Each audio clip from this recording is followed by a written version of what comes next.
Diàleg de Mata d'Espera i tractem, com veieu, ja sabeu, el tema dels efectes del canvi climàtic en la producció d'aliments i el consum d'aliments i al revés, i com la producció d'aliments també afecta el canvi climàtic. I tenim tres ponents. El primer ponent és Jordi Puig, que és ambientòleg, va fer la tesi doctoral a la Universitat Autònoma i ara està treballant a una empresa que es diu l'Espigall i està assessorant en temes de millora de l'eficiència de producció d'aliments, bé d'aquest ram. Després també tenim en Joan Vallhonrat. Joan Vallhonrat té un doble paper. Per una banda està a l'administració, està al Departament d'Agricultura, Ramaderia i Pesca i és cap de la part comarcal, diguéssim, d'aquí del Vallès i també del Prat de Llobregat. I llavors, a més té boscos. Les famílies teniu boscos i per tant té aquesta doble vessant, com deia. I en Carles Ibáñez, que ell és biòleg de formació, també va fer la tesi doctoral en el terreny de la biologia, però està a l'IRTA.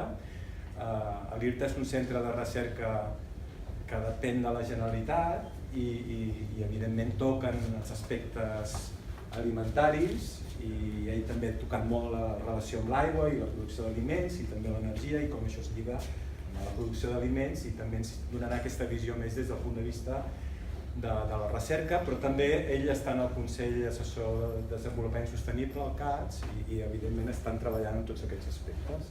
Doncs començarà amb Jordi i endavant.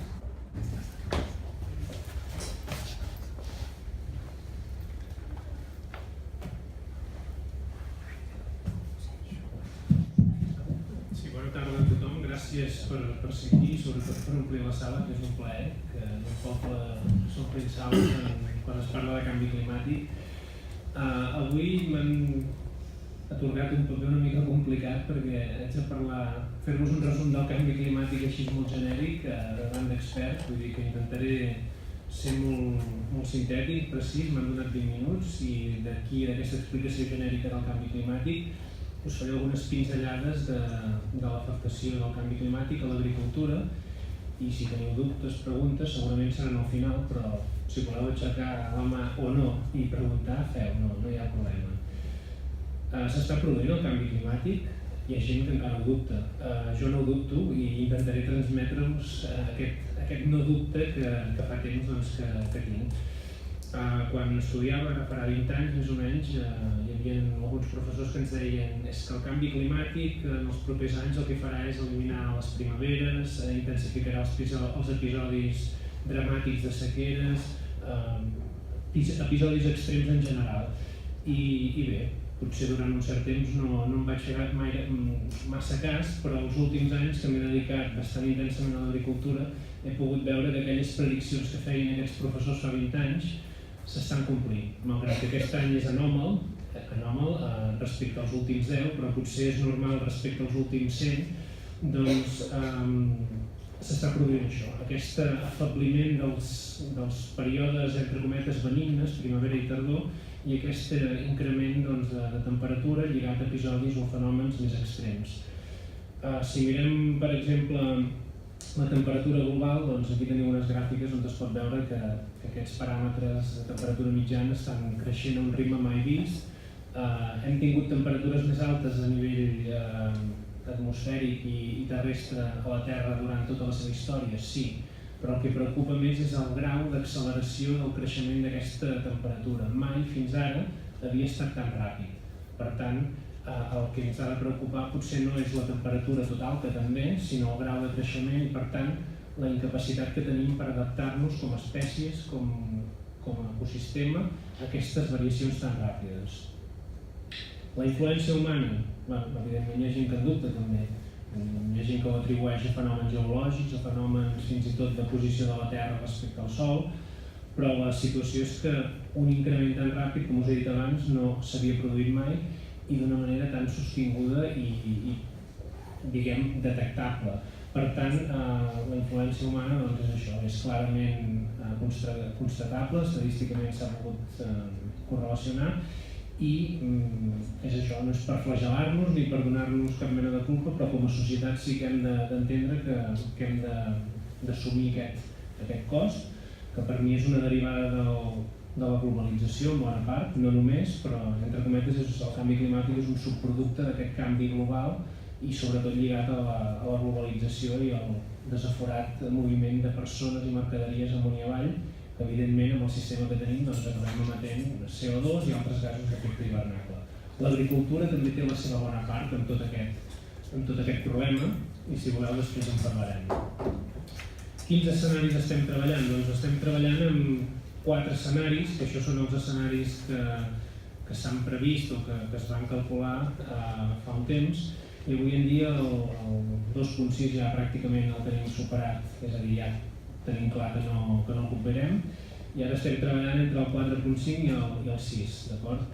La cimera aquesta que es va fer a París es va fixar el llindar de no superar els 2 graus de temperatura i bé, l'objectiu potser com a societat, si més no que ens hem de col·locar són aquests 2 graus, tot i que per arribar a aquest nivell o a no superar aquest topall s'hauran de prendre grans mesures a nivell energètic, a nivell social, d'organització social i, per què no, també a nivell de producció agrícola. Si anem a l'escenari 8.5, que és el vermellet, aquest, l'apocalipsi està servit. D'acord? A Catalunya què ens passa? Doncs a Catalunya els escenaris, és a dir, s'ha regionalitzat aquests escenaris a Catalunya, això ho ha fet el Servei Meteorològic i en col·laboració amb altres entitats, institucions, i el que s'ha vist és que la distribució de les temperatures, de la previsió d'increment de temperatures no és homogeni i on hi haurà més problemes serà la zona del Pirineu. És una zona que l'increment de temperatura serà molt més radical i per tant també modificarà molt més temes tan importants com les reserves d'aigua, per exemple. A les zones mediterrànies aquestes variacions no seran tan intenses, però bé, en un lloc que hi plou poc, si pugem un grau de temperatura, podem, per exemple, fer com un cultiu que ara és viable, doncs d'aquí 15 anys no ho sigui, perquè molts estan al marge de la rendibilitat o de la supervivència en cas de llenyosos. La precipitació totalment erràtica, és a dir, no tenim tan clar i estadísticament està allò, encara no es pot corroborar que hi hagi una baixada de precipitació, es calcula que pot estar al voltant de l'1%, però encara no hi ha precisió estadística per poder-ho determinar. El que sí que es veu és que es concentra en menys dies i per tant el que passa és això, que plou en menys dies i plou més aigua, per tant més erosió, més espai entre períodes de pluja, per tant més estrès hídric en moments concrets i una certa irregularitat en el territori. Els models no acaben d'encaixar. I com serà el clima futur? Doncs no ho sabem, però ho intuïm. I el que intuïm és això, que es desplaçarà aquesta campana de Gauss que veieu aquí dibuixada cap a temperatures més càlides, hi haurà més rècords de temperatura, hi haurà més episodis de pluges torrencials. Per què? Doncs perquè l'energia cinètica que tenim al sistema serà la mateixa o més alta que la que hi havia. I per tant, quan vingui un episodi d'una famosa gota freda, és a dir, una baixada de temperatura sobtada a les capes altes, doncs tota aquesta energia cinètica acumulada haurà d'esbotzar per algun lloc i segurament a les tardors hi haurà episodis com els que hem tingut. Tot i amb això, aquest episodi que hem tingut no ha sigut especialment greu aquí, però al País Valencià hi ha hagut llocs que ha sigut bastant pitjor que aquí, d'acord? I sobretot també hi haurà menys dies de fred i sobretot potser el que serà més important és que les primaveres seran més càlides i a nivell d'agricultura què ens passarà? Doncs que segurament avançarem cultius, ens la jugarem més, però podem tenir problemes de gelades tardanes, etc. Episodis puntuals de baixades de temperatura que ens generin pèrdues de collita i per tant, si el desplaçament fos lineal seria perfecte, però serà un desplaçament entre cometes irregular, d'acord? És a dir, que serà incert, una mica erràtic i amb moltes oscil·lacions. Per tant, és el que us deia, si fossin 2 graus, doncs sí, plantem 15 dies abans, recollim 15 dies abans, per dir alguna cosa, però no serà ben bé així. Per tant, haurem de jugar amb aquesta incertesa. I per reduir aquesta incertesa, nosaltres què estem fent? Estem treballant en models, en modelització climàtica aplicada a l'agricultura. I el que intentem és preveure, allò típic la bola de vidre, veure què ens surt, una bola de vidre una mica científica, ho intentem que sigui així. I el que fem és aplicar les variables climàtiques que tenim avui en dia, que en aquest cas és l'atles climàtic, que té una resolució molt fina de pràcticament 200 per 200 metres, a tot el territori de Catalunya, i ens dona dades de pluja, de temperatura, de màximes, de mínimes. Per tant, és una base cartogràfica de dades climàtiques molt interessant i, a més d'un període d'anys bastant llarg. Per tant, nosaltres el que fem és, sobre aquestes dades, aplicar les previsions climàtiques que ha fet el tercer informe de canvi climàtic de Catalunya, que hi has participat, oi, Carles? Doncs, en base a aquestes dades, el que fem és això, modelitzar. I com modelitzem? Doncs, amb 3 paràmetres bàsics: el règim d'humitat, el tipus d'estiu i el tipus d'hivern. Aquests són els 3 paràmetres que condicionen la implantació dels cultius al territori. En aquest cas, aquí hem modelitzat 530.000 hectàrees de l'Alt Pirineu, de resolució de 4 hectàrees, d'acord? De 200 per 200. I el resultat és un mapa com aquest, que això el que ens indica és que les zones vermelles són els mediterranis secs, els climes mediterranis com el que podem tenir aquí, el marró és el mediterrani humit, el marró clar, i els blaus són humits temporals i humits permanents. Això seria el que ens donaria el model de les dades més o menys de la mitjana dels últims anys. Si apliquem les dades pel 2030-2050, la previsió, els escenaris climàtics d'increment de temperatura per aquestes zones, reducció de punt i de precipitació, veieu que hi ha una entrada massiva del clima mediterrani sec pels fons de valls, una ampliació també del mediterrani humit, a costa dels humits temporals, que són els grups climàtics que, per exemple, permeten fer patata de secà, pomera de secà, molts cultius que es fan a la zona del Prepirineu i que es fan sense reg, d'acord? Es fan al secà. Per tant, aquí tenim una afectació molt important. El tipus d'estiu ens passa una cosa similar, però fixeu-vos-hi que ens passa a les parts altes, a les zones culminals de les muntanyes. Aquí desapareixen els polars, els estius més freds, i ens entren estius més càlids. No sé si els últims anys ja heu anat a muntanya a l'estiu, però jo he tingut la sort de ser-hi i els últims 3 o 4 anys els prats de muntanya molts estaven cremats a mitjans de juliol, primers d'agost. En bona part, increment de temperatura, reducció de precipitació i una mica el que ens ve a mostrar aquest model és que en aquestes zones, en aquests prats alpins, hi haurà efectes molt radicals o importants als estius amb tot el que comportarà. I amb el tipus d'hivern, doncs aquí el que veiem és bàsicament una entrada dels climes d'hivern més càlid als fons de vall. Per exemple, ens entren els civada càlids, que són grups d'hivern o blocs de tipus d'hivern que permeten fer cereals de cicle de primavera, de cicle de tardor, en llocs on s'havien de fer de cicle de primavera. Per tant, obre unes finestres d'oportunitat a aquestes zones que això ens permeten avançar o fer més abans alguns cereals i alhora també a alçada hi ha una reducció espectacular dels dies de fred. Això, si ho passem al sòl agrari, que és el que ens interessa, ens genera mapes de distribució. Això seria, per exemple, el mapa de distribució actual potencial de la vinya. En verd es pot fer, segons aquests 3 mapes, i en vermell no es pot fer perquè fa massa fred. Més o menys aquí la cota que ens dona mitjana d'aquesta zona està sobre els 1.200, és a dir, a partir de 1.200 metres la vinya és complicadeta de fer amb els paràmetres que tenim actualment. En l'escenari futur, que és aquest, perdoneu, fixeu-vos que s'obren unes finestres molt importants a la Cerdanya, a la Vall d'Aran, d'acord? I ens passaria la cota mitjana d'aquests 1.100 i poc, o 1.190, a uns 1.300. Per tant, pràcticament en aquests 20-25 anys guanyaríem pràcticament 100 metres de cota de la vinya i s'obriria, en el cas de la Cerdanya, uns espais, moltes hectàrees pel cultiu. estic fent al revés, perdoneu. Això és el fajol, que aquí us l'he posat perquè això és un regadiu, és una poligonàcia, una espècie que es fa de cicle d'estiu i té molts requeriments hídrics, i a la major part de les zones, diguem, mediterrànies s'ha de fer en regadiu o no es fa directament, es reserva per zones amb molta pluviometria. I aquí el que us volia ensenyar és això, que el fajol a la Cerdanya aquí no seria vàlid i, per exemple, en l'escenari futur s'obriria una finestra, però alhora també en els llocs on estàvem allò en la frontera de si es podia fer o no per temes hídrics, doncs entra les necessitats de reg.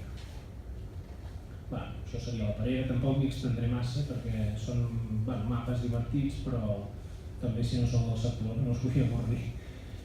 I una mica tot això per què us ho vaig explicar. Això és el cas del Moianès, ho dic perquè el Vallès no està cobert i moltes comarques de Catalunya tampoc, però al Moianès hem pogut fer una prova pilot i hem pogut filar més prim perquè aquí hem introduït altres variables que en el cas del Pirineu no vam fer.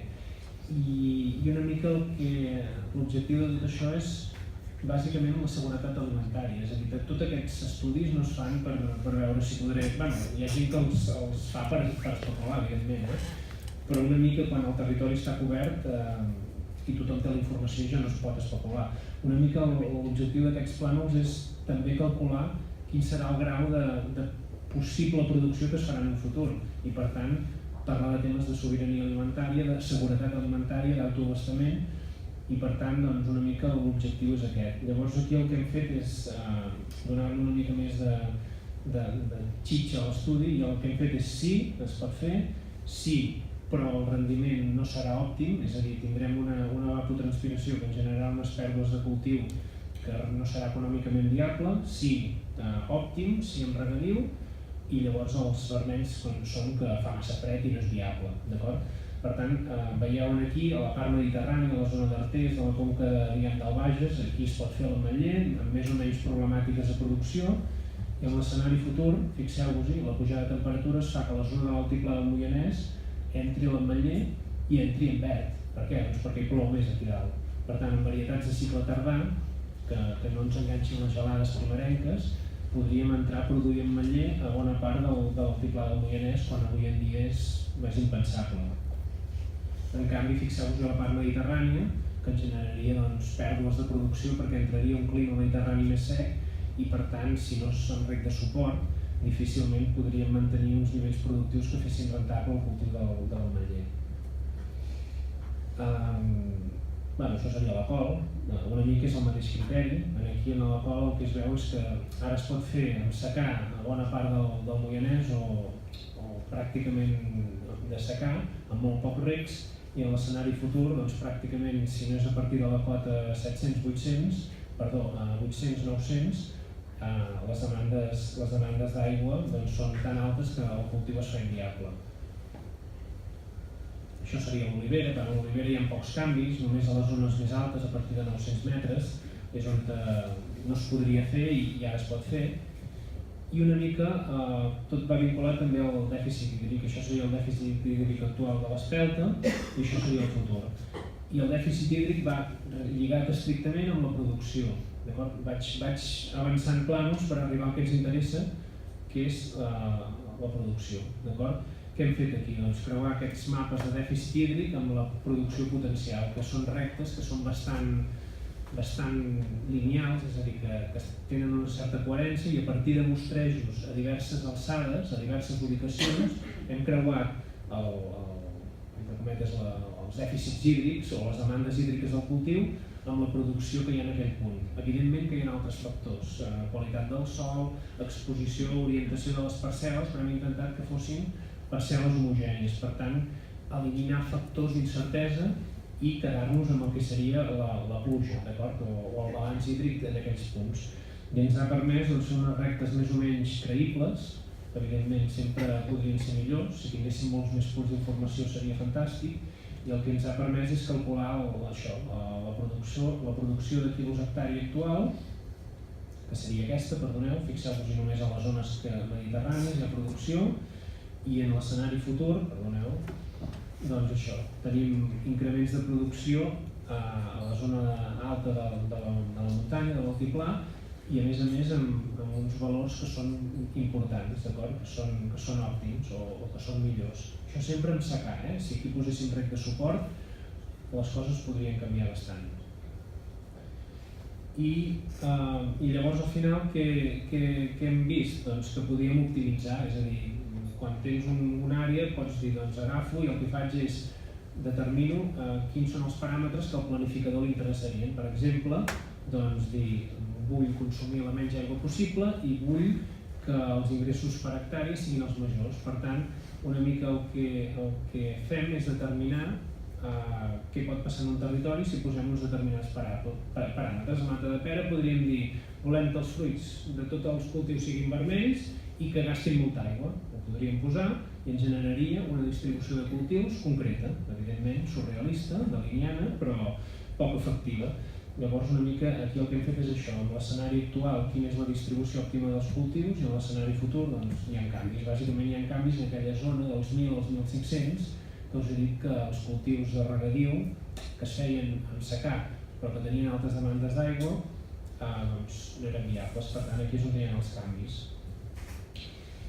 I bé, tot això perquè us ho he explicat, doncs, per dir-vos que estem treballant en aquesta planificació, en aquesta modelització, i en el fons una mica el que busquem és això, garantir que si s'ha de fer una adaptació de l'agricultura en els propers 15-20 anys que es faci amb sentit, amb coherència i sobretot intentant evitar costos d'implantació, sobretot en cultius que es fan a 5, 10, 15, 20, 30 anys vista, i per tant que això ens asseguri que siguem més autosuficients, més resilients i per tant que l'agricultura acabi sent que s'adapti a aquests nous escenaris i permeti alimentar o garantir al màxim la seguretat alimentària dels territoris.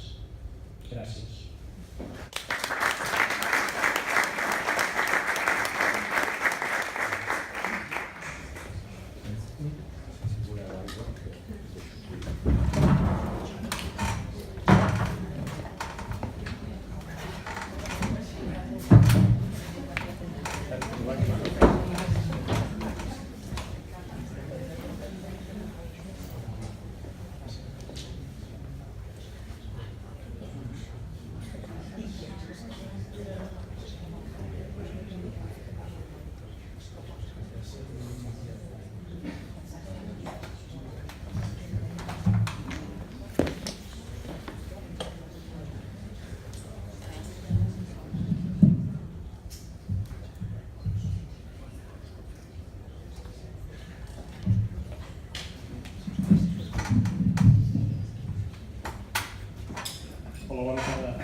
Jo em dic Joan Vallhonrat, com conegueu, soc terrassenc, pròxim de Mata de Pera.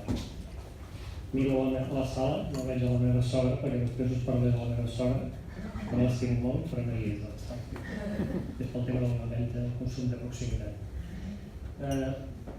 Treballo al Departament d'Agricultura, en dues oficines comarcals. Aquestes oficines el que fem, d'alguna manera, és baixar, diguéssim, de la ciutat, Barcelona, on es controla tot el que és agricultura, ramaderia, pesca, alimentació, Barcelona, Barcelona, Lleida, i anem al territori, ens despleguem al territori.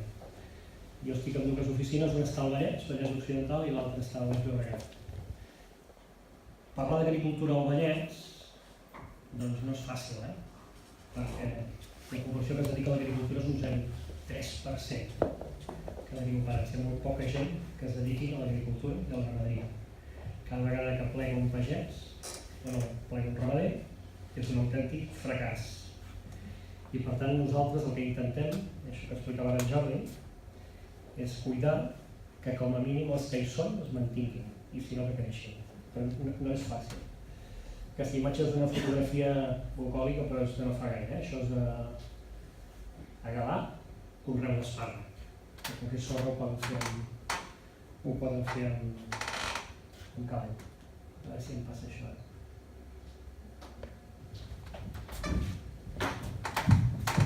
Has de posar presentar a distància, no, Joan? Sí, baix. Vinga, baix. Baix a l'estat d'editat.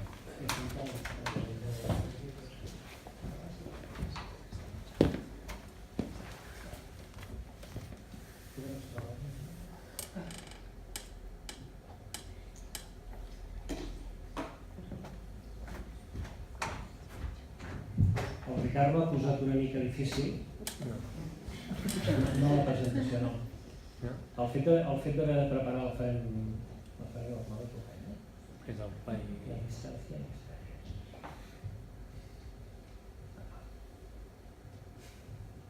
Clar, us haig de parlar perquè el Ricard Marit diu ens hauria d'explicar una mica un poc l'agricultura, la ramaderia en relació al canvi climàtic aquí a la comarca, amb el que tu fas, amb el que tu veus.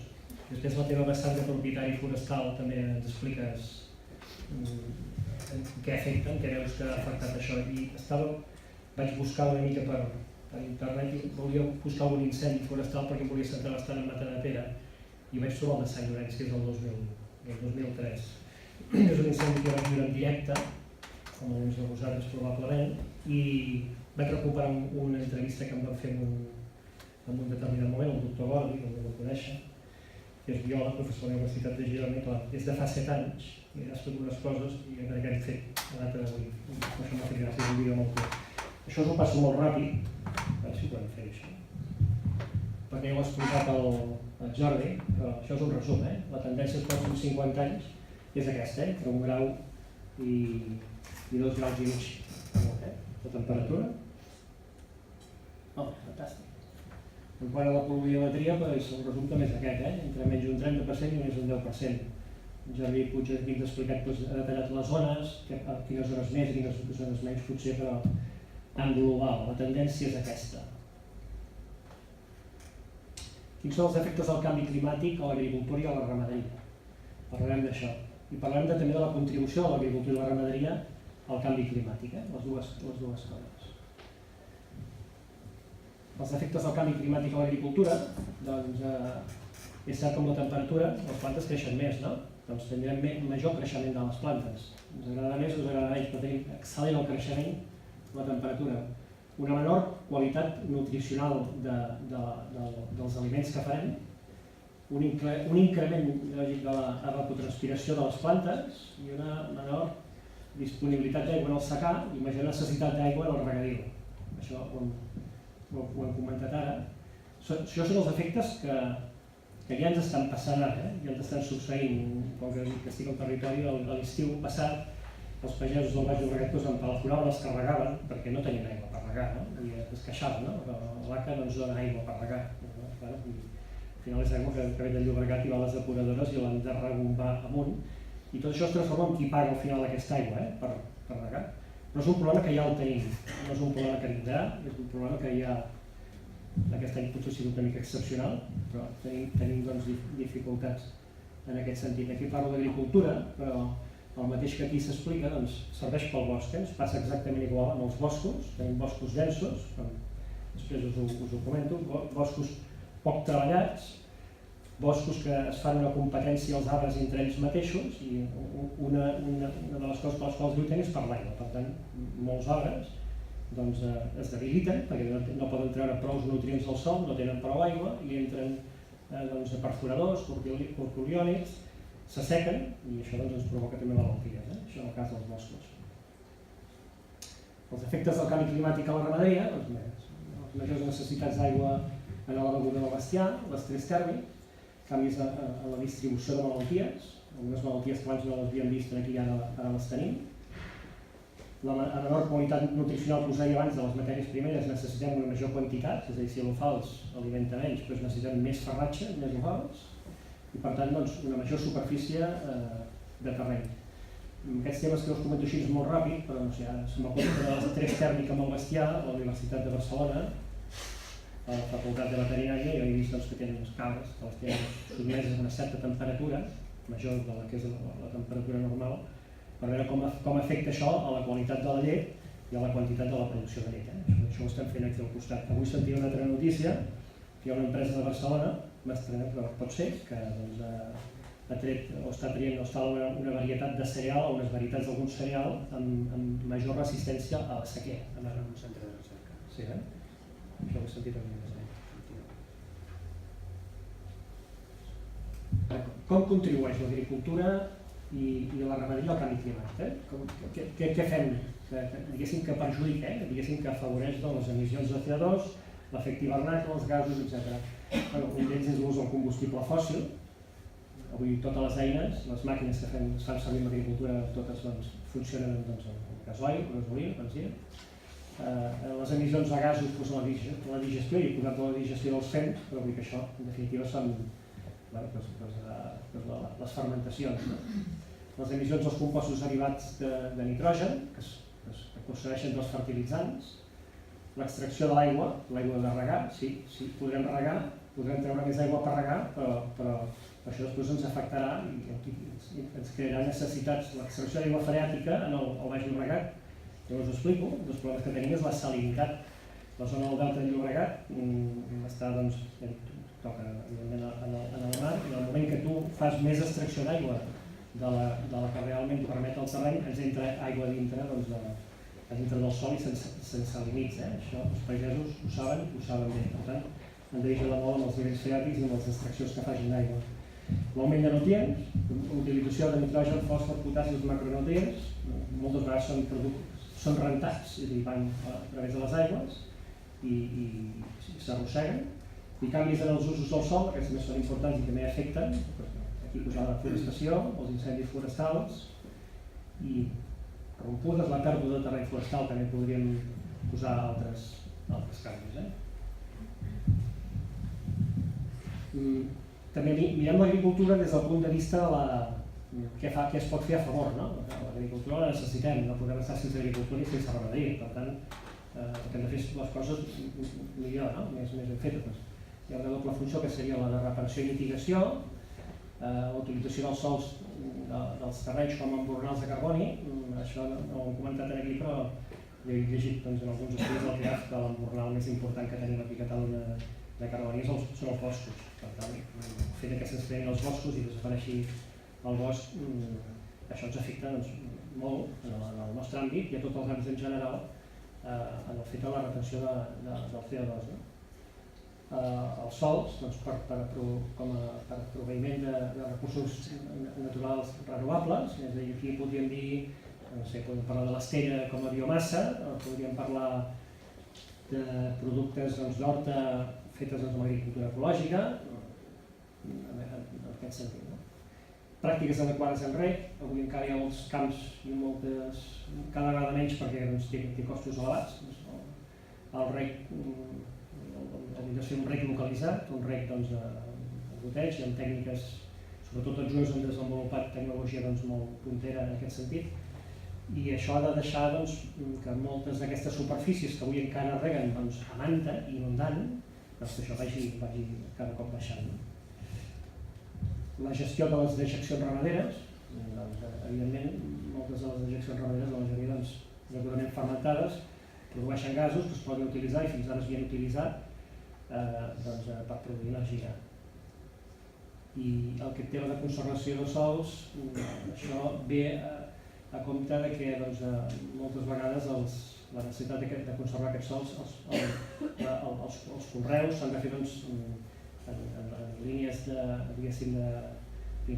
que no siguin de màxima pendent, sinó en sòls plans, i en mesures i utilitzant els sòls sense malmetre'ls, o castigar-los. Parlo del tema forestal, perquè m'interessa que ho conegueu, també és aquí al costat. Això és el del nom, Sant Llorenç Savall. El tema agrícola i de ramaderia el deixo aquí, si voleu després em pregunteu. Això que us explicaré ara és un cas pràctic d'una realitat que tenim aquí a prop de casa nostra, que ens ha costat molt desenvolupar, que és un conveni que ha fet la Generalitat, que ha fet l'administració amb una empresa que es diu Telemedicina Clínic. Aquesta empresa sorprèn una mica perquè no és habitual i això ha costat bastant. L'administració no estem preparats moltes vegades per treballar amb empreses privades i aquí això ha sigut un repte. Aquesta empresa es dedica a fer interpretació de radiografies, és una empresa que treballa, la major part dels seus membres són gent del nord d'Europa, que s'han instal·lat a Barcelona justament pel clima que tenim aquí a Barcelona. I fan una segona interpretació, un segon diagnòstic de trencaments d'ossos, de diferents ecografies, etc. Aquesta empresa té una oficina a Barcelona i té una altra oficina a Austràlia. Ara no recordo la ciutat, una ciutat que està tocant la costa, té una segona oficina a Austràlia i cobreix d'aquesta manera les 24 hores, diguéssim, de funcionament amb els diferents hospitals on ells tenen els contractes, que són bàsicament hospitals del nord d'Europa i també de la zona d'Austràlia. Sydney està l'empresa. Aquesta empresa, els seus treballadors viatgen molt i van molt avall amb els avions, com fem nosaltres, quan viatgem, i un dia ens venen a veure al departament i ens diuen: escolta'm, nosaltres en els viatges veiem els bitllets d'avió, generem molt CO2, i voldríem fer unes compensacions amb el CO2 i hem pensat que podríem plantar arbres, no? I ens diuen: escolteu, no, Catalunya no cal que ens planteu arbres, aquí a Catalunya ens sobren els arbres, ens sobra el bosc, tenim molt bosc i el que hem de fer és cuidar el que tenim, no? Llavors aquesta gent els vam convèncer i aleshores vam signar un conveni amb ells en el qual aquesta empresa donava uns fondos, no directament a la Generalitat, això me'n vaig cuidar jo, que no fos a la Generalitat, perdoneu, sinó que donava a una tercera empresa entremig, que si ens anava la Generalitat al Departament d'Economia i se'ns bloquejaven els fondos. Llavors vam agafar una tercera empresa que es dedica a fer treballs amb persones amb risc d'exclusió, amb joves i alguna persona que ha tingut problemes i que necessiten molts d'ells estar fora a l'aire lliure i treballar fora. A través d'aquesta empresa hem anat realitzant durant 2 anys, portem 2 anys de conveni, això ho podeu veure, està en el 9-9, i durant aquests 2 anys hem fet 6 o 7 hectàrees. La finca aquesta, la finca del Dalmau, la part de la Generalitat, té al voltant d'unes 90 hectàrees. Hem fet 5 o 6, vol dir que s'hi van fent els diferents treballs que es puguin anar realitzant a la finca, pagant aquesta empresa, i paguen perquè d'alguna manera ells el que fan, i això ho hem comptabilitzat i ho hem fet en un petit estudi, hem calculat que el risc que té aquesta zona, o la zona d'aquí del Vallès, de patir un incendi, i hem arribat a unes conclusions, això ho vam fer a través d'un estudi del Centre Tecnològic Forestal de Catalunya, que un bosc degudament gestionat, en el qual s'hi treballa, que no estigui abandonat, el risc d'incendi és molt més baix, i això el que fa és evitar que se'ns cremi. Evidentment, si el bosc es crema, un dels grans problemes que té és una emissió brutal i molt immediata d'anhídrid carbònic. Això és un dia de la... Aquesta gent cada any volen fer una jornada de responsabilitat social, us explico una anècdota, que riureu, però és veritat. Fan un dia a l'any una jornada i em diuen: Joan, volem fer la jornada, vindrem el dissabte aquí al Dalmau i nosaltres no treballarem directament, no farem la feina, però ajudarem i explicarem als treballadors el que significa per nosaltres, per la nostra empresa, treballar en el bosc i fer que hi hagi gestió i com d'aquesta manera evitant que es deixen afiadors de nens amb les seves famílies. Però esclar, això quan ho dius a l'administració costa d'entendre i dius: perdona, jo vull sentir això, no poden venir el dilluns, venir el dissabte? No, venir el dissabte. Vull dir, estem amb aquests dies. Això després de la trobada ens fa mirar. Això és la presentació que hem fet del tema aquest forestal i agrícola. I ara us passo un breu vídeo de 3 minuts.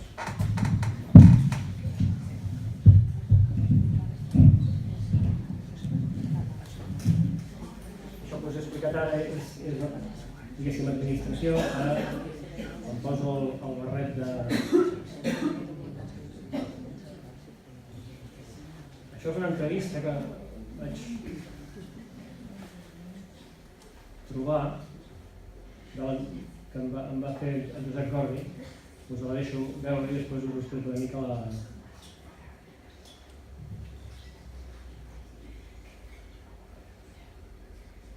Potser fer.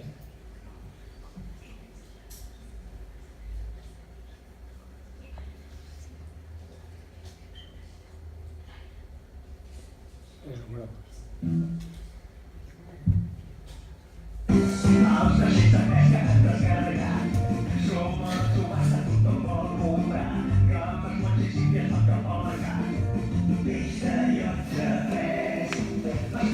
igual, ja està. Hem de passar la publicitat, ho sento.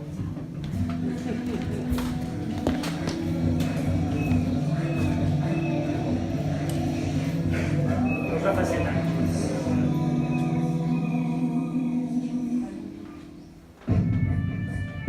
Això és el 2000. I va morir 4 persones. L'estiu del 2003 hi va haver a Sant Llorenç del Munt un dels incendis forestals més importants dels últims anys. Es van cremar 4.700 hectàrees i van morir 4 persones. Un dels llocs per on va passar l'incendi va ser la masia del Mangol. Avui en Joan, el propietari de la finca, i en Pere, el masover, reben la visita de Josep Gordi, professor de Geografia de la Universitat de Girona, que s'interessa pels fets de fa 7 anys i per la situació actual. I ara, al cap de 7 anys, com veus la finca? Estem contents en el sentit que veiem com això recupera. Aquest últim any pel que ha volgut, hem vist créixer els fills, no? Si tu ets dir una xifra, jo dic el 90, entre 80 i 90% de la zona està regenerada. 70 anys, ara són morts, segur.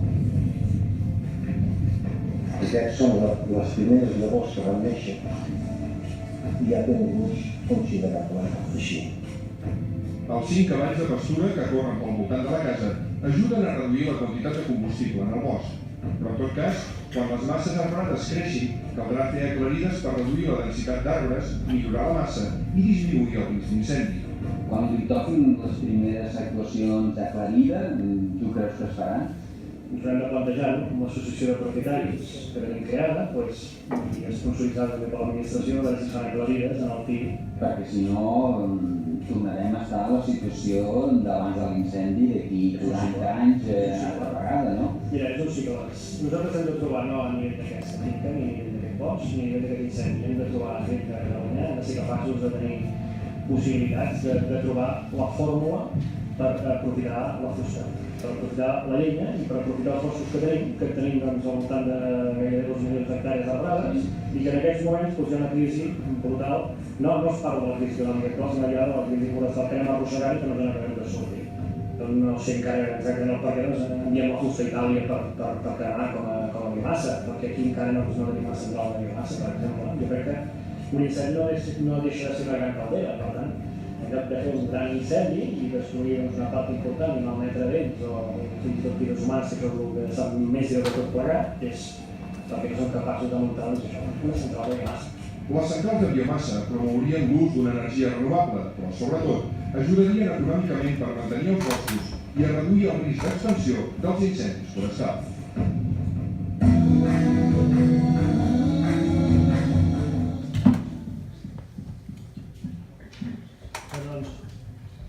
Això ja fa 7 anys, el bosc ha canviat moltíssim. Una de les coses que té el bosc mediterrani és una gran resiliència, una gran capacitat de retornar al seu estat originari. I és així, és a dir, ha canviat molt, és a dir, els arbres, molts arbres tenen alçades de més de 2 metres, bastants arbres. S'han començat a fer clarides, l'administració ha ajudat moltíssim, la Diputació de Barcelona, el Centre de la Propietat Forestal, i jo veig que els propietaris en general, que se'n cuiden, doncs han anat fent treballs de gestió buscant d'alguna manera recuperar aquests boscos. També han constituït diferents associacions de propietaris, d'això ho ha dit sí que Matadepera, doncs Matadepera es troba en una associació de propietaris juntament amb Terrassa, una associació bastant molt potent. Hi ha haver-hi al voltant de 30 o 40 propietaris implicats, tots ells. A més, s'ha constituït una cooperativa de productors forestals, em sembla que és la primera cooperativa de productors forestals de Catalunya, que no és una cooperativa de serveis, sinó que la gent s'han ajuntat per constituir una cooperativa de producció i en aquest moment estan comercialitzant, això ho podeu veure, el bon preu és clar, la llenya que es ven allà, la fusta, que és la llenya que es ven allà per cremar, és d'aquí del Vallès, moltes de Matadepera, Terrassa, aquesta zona. Però jo no sé de boscos, el tema del canvi climàtic, evidentment, és clar que l'afecta, i nosaltres poca cosa hi podem fer-hi, propietaris per descomptat, no sé què és collar-los, evitar que se'ns creguin i l'ajuda de l'administració. A la meva part, res més. Gràcies.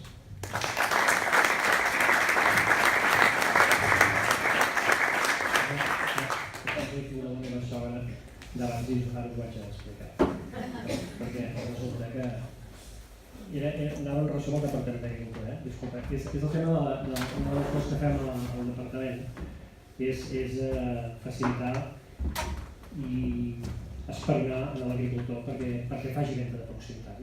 També ho diem a la gent i demanem que els embalatges, aquells que ho fan, posin el segell que reconeix la venda de proximitat. I la broma aquesta de les vegades perquè quan coincidim, que és parlem a Girona, que ens veiem al seu mas, doncs sempre veig que té pomes d'Àustria, de la marca, però ja també tenim les compraves de la pera. Però són pomes que no són d'aquí, no? I això doncs, diguéssim, em sap greu, no els ho dic a mi,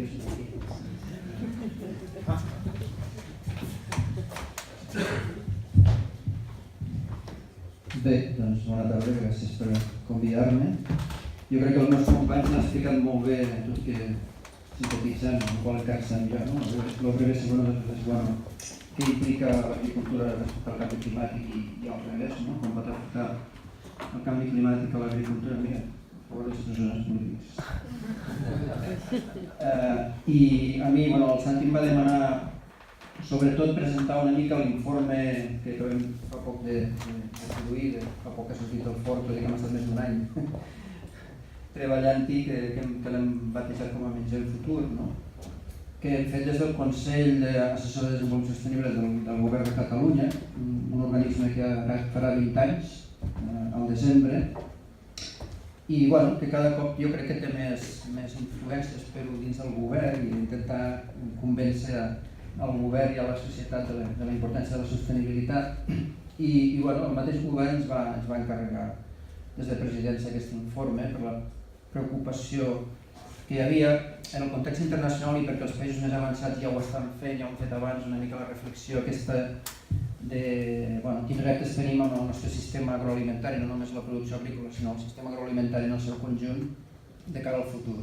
I això inclou el canvi climàtic, però inclou moltes més coses. Inclou sobretot els reptes de la globalització i en el marc del que serien els objectius del desenvolupament sostenible de Nacions Unides, que hem substituït els objectius del mil·lenni, que són aquests símbols que teniu aquí baix, si no recordo malament n'hi ha 17, en els quals, diguéssim, les Nacions Unides de cara al 2030 planteja als governs una sèrie de deures de desenvolupar polítiques que vagin cap a la sostenibilitat d'una forma integral, no només entesa com la millora del medi, la sostenibilitat dels recursos hídrics, energia, sinó també la pobresa energètica, la pobresa en general, la fam, la producció alimentària. En definitiva, és un pla, si voleu, de govern mundial, en el qual els governs haurien d'anar entrant-hi i incorporant aquestes polítiques. Això d'alguna forma la Generalitat ho intenta fer i això forma part una mica d'aquesta estratègia futura, que no hauria de ser tan futura perquè el 2030 no falta tant i sempre passa que fem una mica tard. Però en definitiva jo crec que aquesta reflexió ha sigut molt útil i esperem que acabi tenint un impacte.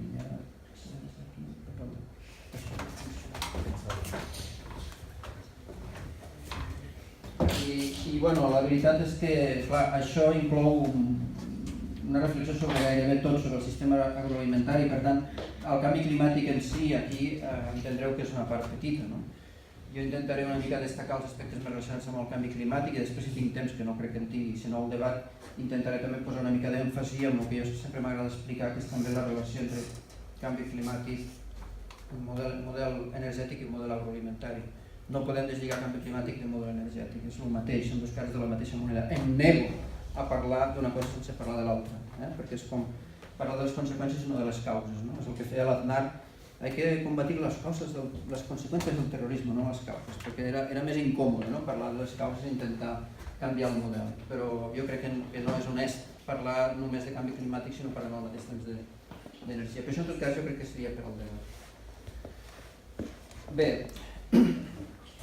s'enfatitza molt aquesta idea de l'augment de la població i de l'augment de la demanda de recursos, perquè representa que serem més i serem més rics. Això ja veurem si acabarà passant així o no.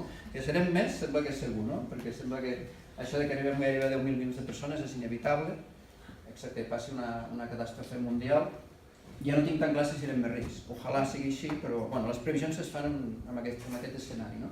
I per tant amb la idea, per exemple, que la FAO estima que haurà d'augmentar un 60% la producció d'aliments, cosa que no està clar que sigui necessari.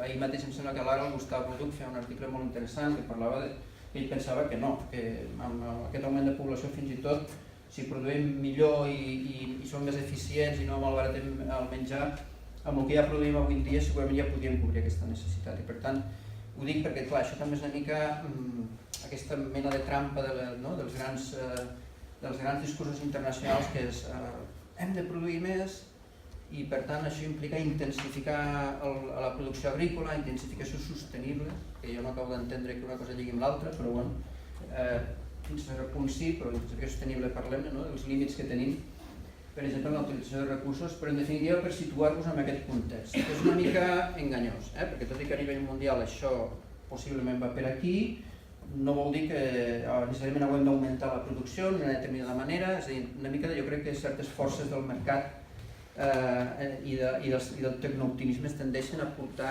cap a un model que sembla que només hi hagi aquesta solució, no? I això evidentment no és així, no?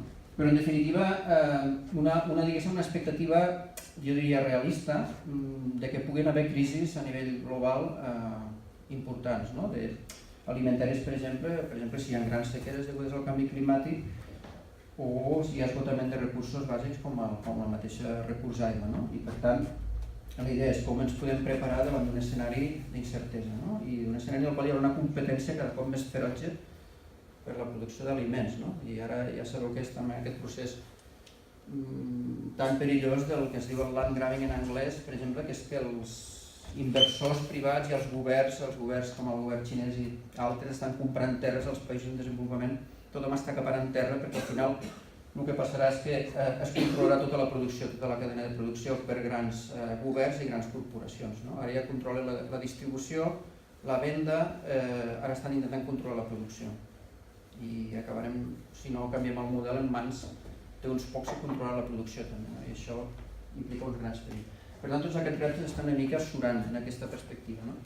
Què podem fer des de la perspectiva d'un país petit com Catalunya i en un context com Europa, que també és diferent de la resta del món, no? Perquè també aquesta és una altra cosa, és a dir, ara resulta que nosaltres ens hem d'apuntar al carro aquest d'augmentar la producció, d'intensificar sosteniblement.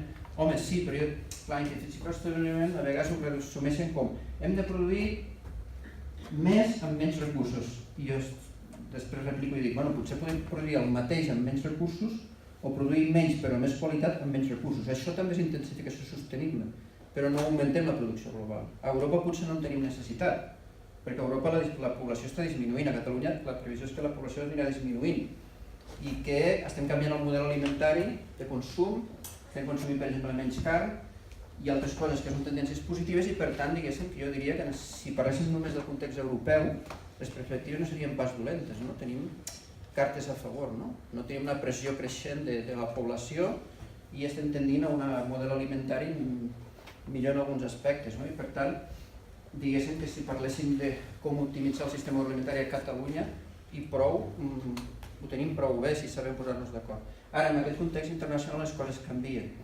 Ens fa vulnerables perquè gran part del menjar que mengem ve de fora i a més gran part del menjar que produïm l'exportem, no?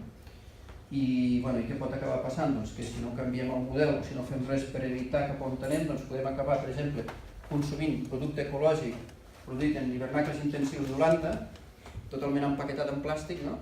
O producte transgènic que ve dels Estats Units o d'Argentina i produint producte ecològic que exportarem a Alemanya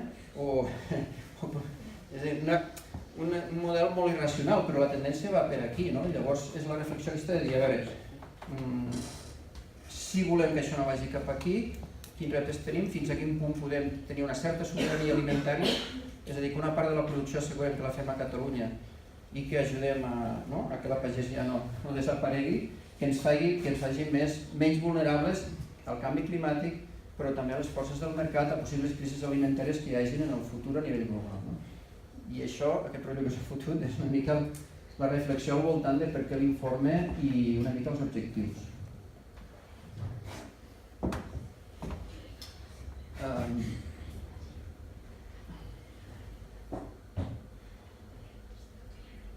Això ja, jo crec que ho he resumit millor directe que no pas amb la diapositiva.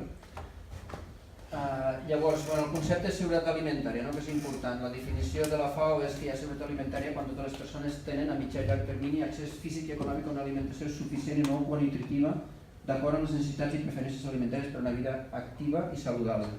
Per tant, la idea és donar accés a aliments com Déu mana, per dir-ho així, a tothom a un preu assequible, una cosa que no és trivial. I per tant, una mica, doncs, aquests serien una mica els objectius, aconseguir un sistema més productiu, jo diria més eficient, per tant més sostenible, més fort, a mi m'agrada dir fort, això de resilient no m'agrada massa, saludable, responsable i d'accés humà. Per tant, aquí hi ha una mica les 4 dimensions que hem analitzat. La disponibilitat d'aliments, l'accés físic i econòmic, perquè de vegades n'hi ha però tu no tens accés, això aquí a Catalunya per sort no és tan rellevant però encara hi ha gent que li passa. Després una mica que tinguin la capacitat nutritiva adequada, que tinguin la dieta adequada i també tinguéssim un escenari més o menys estable, que no tinguéssim aquests sotracs que puguin venir de fora. Bé, i els reptes principals en quant al proveïment serien tots aquests d'aquí. Jo crec que no tenim temps d'explicar-los tots. Enteneu que, jo crec que l'informe ja està disponible a la web del CARS, en tot cas si us interessa el podeu descarregar, però una mica seria això, hem analitzat quins reptes tenim en quant a la producció d'aliments. Aquí el tema canvi climàtic és important, però sobretot la producció que fem aquí, si no tenim recursos suficients, si no tenim aigua, tant en quantitat com en qualitat, per exemple, difícilment podrem mantenir aquesta capacitat de proveir aliments, com a mínim la que es genera a Catalunya, que la idea és mantenir-la com a mínim i si podem augmentar-la, però hi ha molts reptes, des d'assegurar una gestió pesquera compatible, a conservar la diversitat de plantes i animals domèstics, etc. Com podeu comprendre, això té moltes dimensions. I més en particular relacionat amb el que serien els aspectes de canvi climàtic, aquesta tríada de sobretot aigua-energia, que és la... Nutrients també, de vegades tenim problemes per excés, hi ha el tema de l'excés de nitrogen, d'adobs o dels purins. També hi ha un tema futur important que no se'n parla, però que se n'acabarà parlant cada cop més, de l'escassetat del fòsfor. El fòsfor és un element fonamental per a la nostra economia, per a la nostra subsistència, i no anem sobrats de fòsfor, i en les següents dècades sentirem parlar de l'escassetat de fòsfor i dels preus elevats. Però ara mateix és aigua-energia, és el binomi aigua-energia el que realment és rellevant, especialment en el nostre context mediterrani, i evidentment relacionat amb el canvi climàtic. En definitiva, el model energètic seria el que genera bàsicament el problema del canvi climàtic, però al mateix temps el canvi climàtic després impacta sobre la disponibilitat d'aigua, fins i tot per a produir energia, perquè per exemple l'energia hidroelèctrica és una de les que teòricament hauríem d'afavorir perquè és renovable, però resulta que en aquest context si tenim menys aigua també tenim menys, perquè de fet està disminuint la producció hidroelèctrica. I per tant és un bucle negatiu en la qual està tot lligat. És important entendre aquestes connexions que són moltes i molt complexes per poder fer prediccions realistes de què pot passar. Incrementar l'excel·lència davant del canvi climàtic. Com es fa això? Els companys n'han parlat. Jo ara no tinc temps de parlar, després a la discussió ho podem fer, però en definitiva aquí hi ha tota una colla de mesures que evidentment també hem previst, però que a l'informe en si, perquè no volíem fer un informe molt llarg, no estan gaire detallades. En quant al consum d'aliments, aquí hi ha aquests 4 reptes. En quant al consum a les necessitats alimentàries, reduir el malbaratament alimentari, que també és un tema que hi ha molt per avançar, seguir mantenint un alt nivell de seguretat alimentària en totes les etapes, que això crec que ho fem prou bé també a Catalunya, però s'ha de seguir mantenint i millorant, i assegurar que tothom disposi de recursos per a una alimentació nutritiva.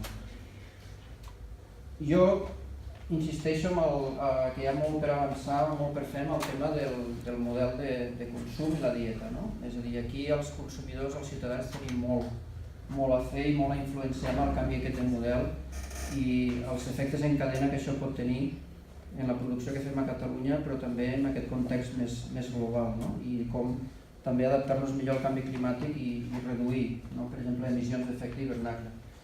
Per exemple, el simple fet de menjar menys carn, que ja estem començant amb aquesta tendència i que sortim guanyant.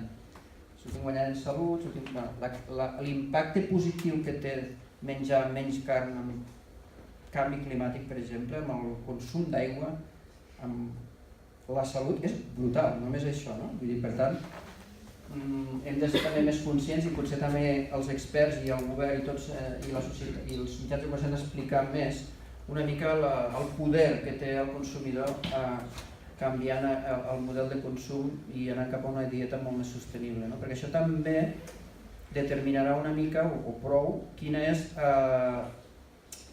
el mercat local, que no deixa de ser un mercat potent i per tant què és el que plantaran els pagesos. Jo crec que això hauríem de tenir més determinat en el futur per les tendències alimentàries que esperem que siguin les bones, que no pas pel que puguis pensar, doncs jo plantaré això perquè ho vull exportar a no sé on, no?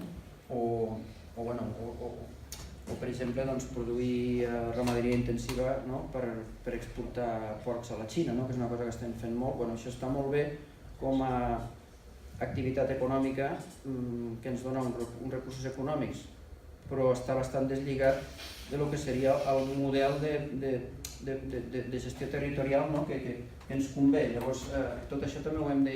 Aquest debat també l'hem tingut i és molt interessant, no? Que lliguem l'activitat agroalimentària com a activitat econòmica, independentment del territori, perquè tu pots comprar, que és el que es fa, el pinso fora, però deixes els porcs i després els exportes a fora, amb compaginar-ho amb el model territorial, no? I agrícola que volem al territori, que són com a dos mons paral·lels de vegades, i de vegades interaccionen, diguéssim, negativament un amb l'altre. Això és molt important de cara al futur, perquè puguem compaginar les dues coses de la forma més renovable possible. En fi, això acaba amb una llista de recomanacions que no, insisteixo, tampoc les llegiré. Són totes molt assenyades i molt lògiques quan les llegeixes.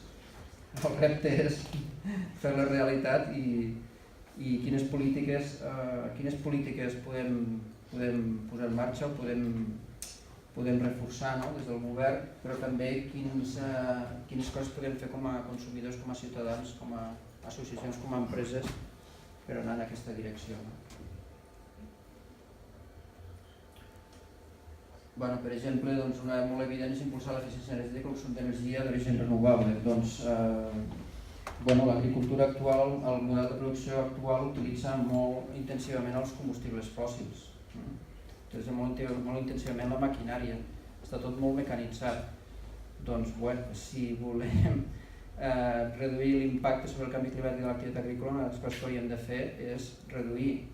Aquí més aviat la tendència és la contrària, tot i que és cert que les màquines cada cop són més eficients i consumeixen menys combustible en relació al treball que fan.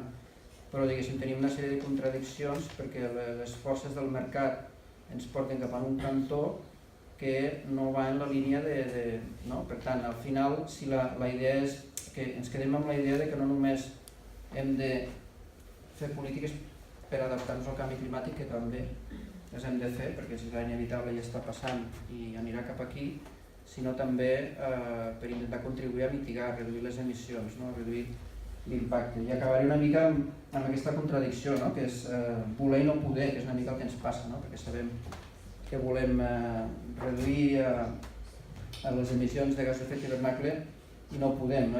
I és molt il·lustratiu l'exemple del que estan fent els països amb l'acord de París, no? Sabeu que és l'acord que es va signar, si no recordo, l'any passat, en el qual hi ha un compromís internacional de prendre les mesures que calgui per intentar que la temperatura no augmenti més d'1,5 graus respecte als valors de referència preindustrials, com a màxim 2 graus, perquè es considera que és el límit de seguretat. Quan passem de 2 graus ja anem cap a 3 i ja comença a complicar-se tot. bueno, després resulta que cada país té que enviar, diguéssim, les mesures que prendrà per a complir això, i quan comences a sumar i a fer els números que impliquen aquestes mesures que proposen per arribar a 1,5 graus, en realitat anem a 3 graus gairebé. Amb la qual cosa es veu una mica la impotència de tots plegats de dir volem però no podem. Per què? Perquè estem tan enganxats a un model econòmic i energètic que es basa en combustibles fòssils, que és un xollo perquè estem explotant recursos que ha generat la natura durant milions d'anys, ara ens els estem polint i són un xollo, perquè estan molt concentradets i molt ben posats. Clar, llavors, ser conscients d'això, que com a ciutadans també hem de sortir de la zona de confort i també hem d'intentar ser conscients que estem autoenganyant una mica. Tot és culpa dels governs, evidentment els governs poden fer molt més, però també tots plegats hem de reflexionar i veure com podem canviar el model agrícola, però també canviar els hàbits de consum, que crec que és en el que podem incidir tots. I ja acabo aquí i després ja, si voleu, entrem en el debat. Gràcies.